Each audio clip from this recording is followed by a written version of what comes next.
This is Living Power with Dan Hurst. Which leads us to the second way to handle a turning point. The first way is you got to expect conflict. It's going to happen in your life.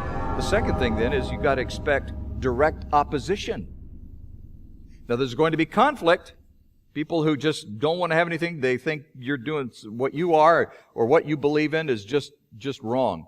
And so they argue with it. You know, I got into an interesting conversation earlier this week with somebody who wanted to corner me on what I thought about the gay issue. And they said, and so the question was, well, what do you think? You know, you're. This guy says, you're religious. What do you think about gays? And I said, here's what I think about gays. Are you ready? Are you writing this down? Because this is really important. Here's what I think about gays. Nobody goes to hell because they're gay. Nobody goes to heaven because they're straight. And so he says, well, that's not an answer. I said, it's a great answer. I said, and I'll tell you why. Because I'm more concerned about a person's eternal condition than their sexual condition. And I'd rather focus on what is important to that person for eternity. That's important to me.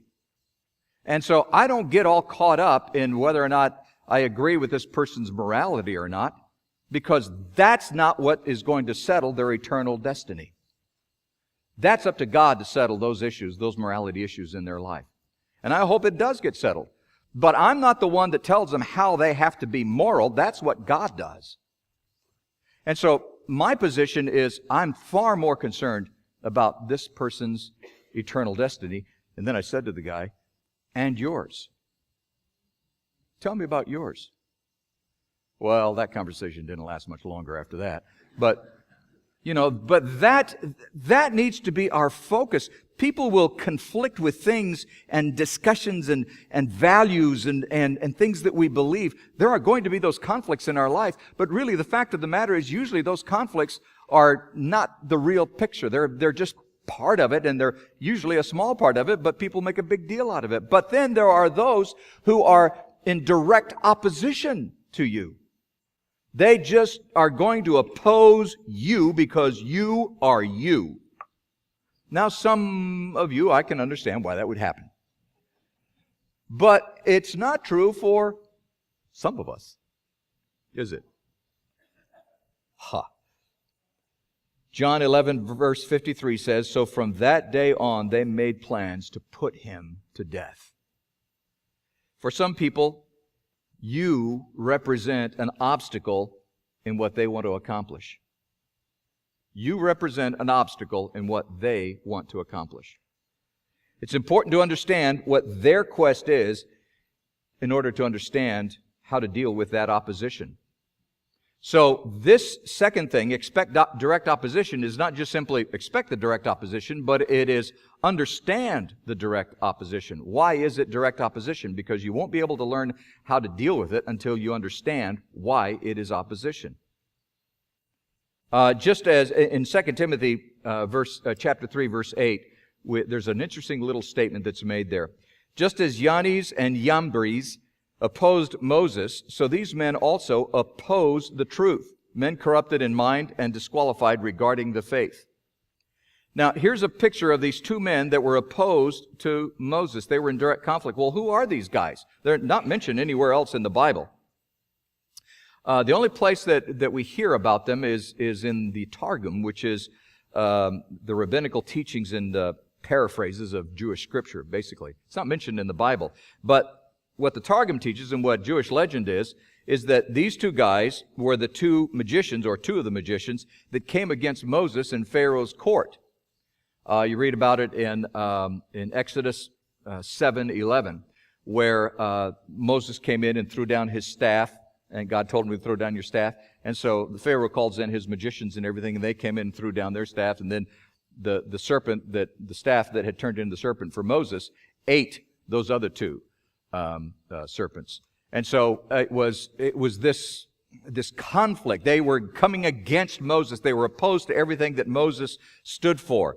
And so as that continued, it just got worse and worse. And in fact, You know, when we get to heaven, I hope I can check it out of the library and watch it on video, because I'd like to see what happened during the plagues. Wouldn't you just love to see the plagues? I think that would. No, I think it'd be cool. You know, seeing people with boils and frogs and stuff like that. I think that'd be awesome.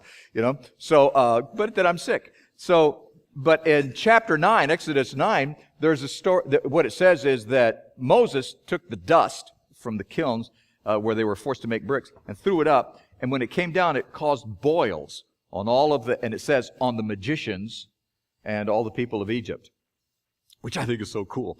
And so there's this reference to these magicians, and apparently that's who these two guys are. That's what the understanding is, and that's what they understood when it was mentioned in Timothy, when Paul was talking to Timothy.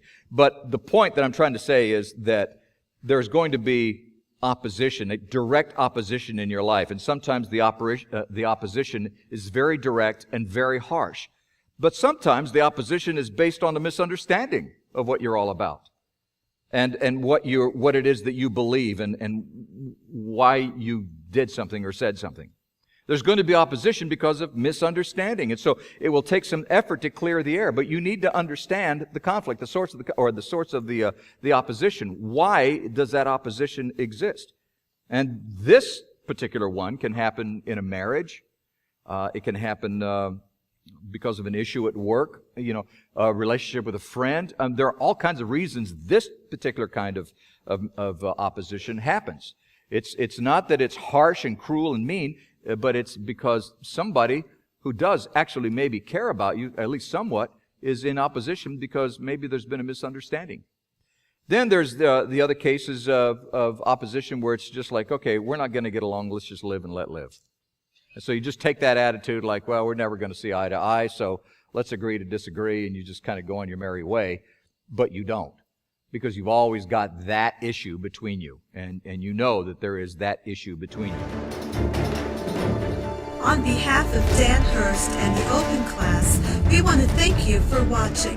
We hope it was a blessing.